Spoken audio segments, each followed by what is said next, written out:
So this is Elisa's motivational profile. This is the facilitator printout. So as you can see, there are 17 variables in this assessment. And you can see a wide dispersion of scores as you go higher on the scale, the more motivated you are in that dimension. So you get a lot of energy from it. You're really drawn to it. In the mid-range, your motivation tends to be more situational. In some situations, it really motivates you, and others less so. And on the lower end of the scale, you're really less energized by that. And when you're very low, you may even find yourself avoiding those circumstances because they don't provide any energy. So we looked at this whole profile. We spent 90 minutes going over this profile. And of course, we referenced it a lot along our coaching relationship. But there were 4 motivators that were really telling for our coaching work together. The first is giving, and that's the degree to which an individual is really motivated by or energized by being kind, being generous, taking care of people.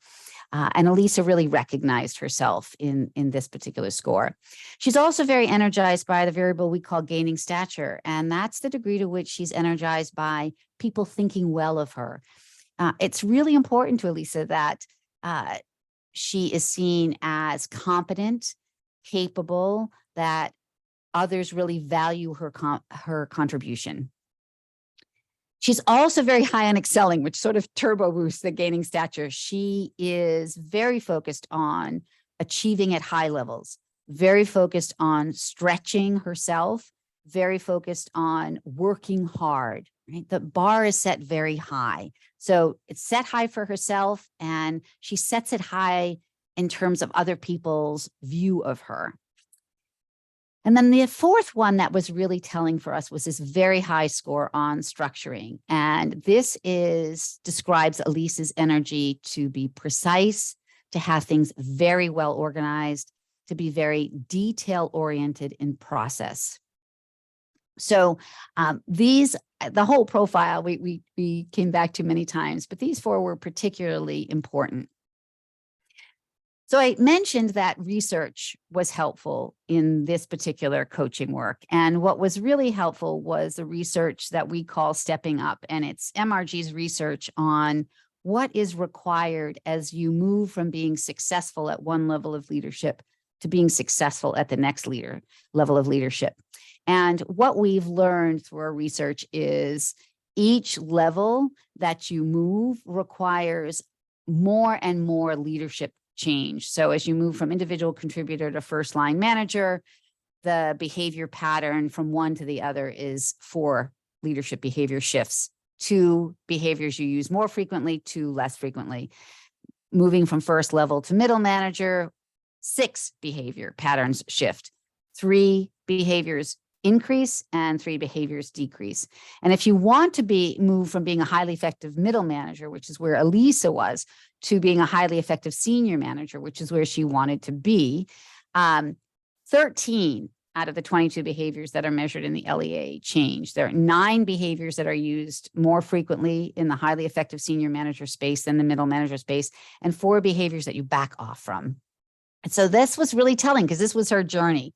And so we talked about the senior management increase in behaviors, and we talked a lot about, in particular, delegation, because that was something that was on her mind.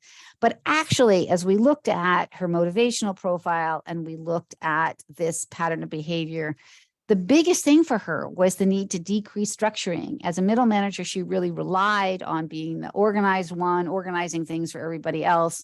But that was really holding her back in this newest promotion.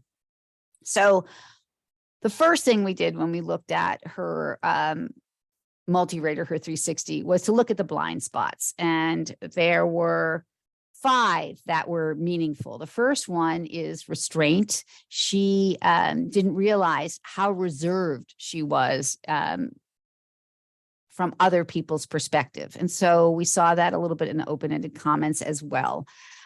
So people found her reserved. They found her hard to read. She also felt that she was communicating more frequently and more explicitly than other people experienced. And part of that is restraint, right? If you are reserved, part of your messaging sometimes doesn't get through. She also felt like she was tracking and monitoring more, sort of that back end follow up. Where are we with this? Where are we with that? And the others weren't seeing that as much. That turned out to be not as much of an issue, but good for her to know. And then feedback, she felt like she was giving more direct feedback than others experienced. And again, probably restraint having a little bit to do with that more muted effect. And then finally, she was feeling like she didn't have enough time to be helpful. But it turns out that people actually found her, and particularly her direct reports found her, that she was very helpful, which is what the behavior of cooperation is measuring. So that was a point of reassurance. So we ended up choosing 2 things to work on, at least at the beginning. And one of the values I think about assessments is you can really see what could somebody work on that is a foundational thing to work on, that if you improved it or if you changed it, there would be a domino effect that made other things more likely to be effective. So communication in the LEA is explaining things clearly and thoroughly, being really good about sharing information, and being very clear about expectations. So we chose this because, one, communication happens to be one of the variables on the LEA that is strongly associated with a whole variety of leadership effectiveness outputs. So that was one reason why we were interested in it. The other is that by being more attuned to verbally communicating, she would compensate a little bit for that high restraint. It would allow her to delegate more because she would be clear on her expectations, and she would really be focusing on, this is what I want you to do, and this is the outcome I want you to achieve. It would also provide a stronger platform for giving feedback. If she was clearer at the front end about what she expected, it provided a good baseline for her to then go back with her team members and talk about how they did relative to those expectations. The second thing we chose is decreasing the amount of time she was spending on structuring, organizing things, being attentive to the detail about how things got done. It brought her too into the weeds. So here again, the research really supports that you don't want to spend too much time being the one who is organizing everything when you're at the senior management level. Everybody agreed, including herself, that she was spending a lot of time in this area. We also know that she's motivated to spend a lot of time in this area. And so what motivation often does is draw us into something in a way that's less conscious, right? It's almost puts us in a flow, and it starts to build a habit, and we become less aware of how frequently we are engaging in behaviors associated with those motivations. So, and she also was doing a lot of the structuring herself. Again, keeping her in the weeds, but also keeping her from participating at a higher level that really was warranted now that she was on the senior management team. So this was where we were starting for now. As I said earlier, Elisa is a very high achiever. And so she wanted to choose more than 2, but she finally agreed that we'd focus on 2 and then grow from there. So her game plan, with the action plan, was really set up well with these 2. And we were going to really focus on these 2, and she was going to practice. She was going to notice where there was external resistance, where there was internal resistance, when she was slipping back into patterns that she was trying to change. And we worked on that pretty consistently in the coaching. We have a lot of resources to help people in the behavior change space. So we don't want to rely solely on coaching or solely on the individual being coached, their own ideas, their own wherewithal. So we worked with the LEA comes with a resource guide that has some specific action steps that people can choose from. So she worked through and chose some action steps that were useful, particularly for her. We also have a learning library that has podcasts, articles, books, TED Talks that give people an opportunity to immerse themselves in some of the changes they'd like to make. And so she took good advantage of that as well. It's not easy when one of the choices is to decrease a behavior. It is generally up there because it's become a habit.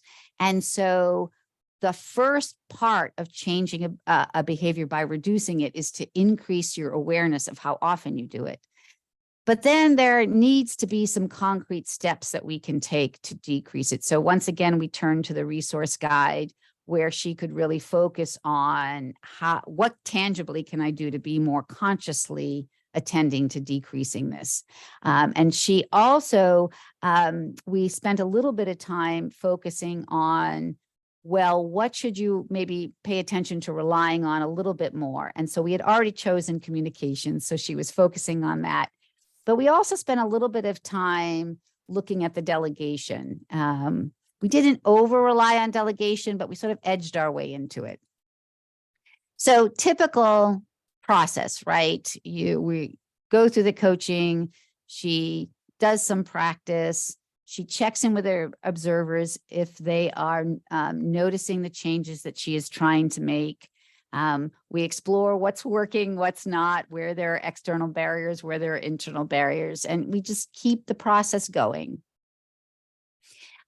We reverted back a lot to her IDI profile. We reverted back to reminders about the blind spots. So just keeping the assessment insights in support of her learning journey. So on we go, and it's not going to surprise you because she held herself really accountable to do this work and she was very motivated. She is very careful to ensure that she is working on that communication, sharing information, making sure that she's not going too quickly, and that she ensures that people understand what's been communicated. She realized that her structuring nature probably created unnecessary procedures. And so she worked with her team to identify what was unnecessary. And she also worked on delegating the structuring, because one of the things she became aware of is as long as the structuring was happening, she could relax. And it was sort of an awakening that she didn't have to do it all herself. She was able to give better feedback because she felt like she set it up better for her team members as well as herself by being better at communication. We worked on something that I do a lot with people who are high on restraint and are more, their emotional expression is more reserved, is I work on building emotional vocabulary. In the resources that we've sent to you, you have something called the mood meter, which is a really simple model of emotional vocabulary that was created by the people who are at the Yale Center for Emotional Intelligence. I've experimented with a number of emotional vocabulary expanders, and I think that one is the most accessible.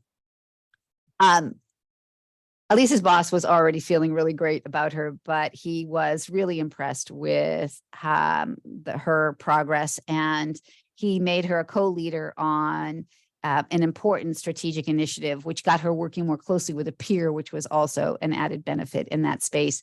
And she had more time to do that because she wasn't in the weeds so much. So our work with her was really successful, and quite frankly, it was enjoyable, but it led to some nice team development. Elisa wanted to do some work with her team on the assessment side, and Elisa's boss wanted to do some work with the rest of her peers. So what we always hope, right, is it works for the individual and it also works for the organization, and that our work is able to continue to support other people. And so that happened with this client. So it's just a really great experience overall, and we continue to do work with them. So we've left you with a checklist, and that we hope will be of value to you when you're considering choosing assessments. And of course, we hope you talk to us about using our assessments as well.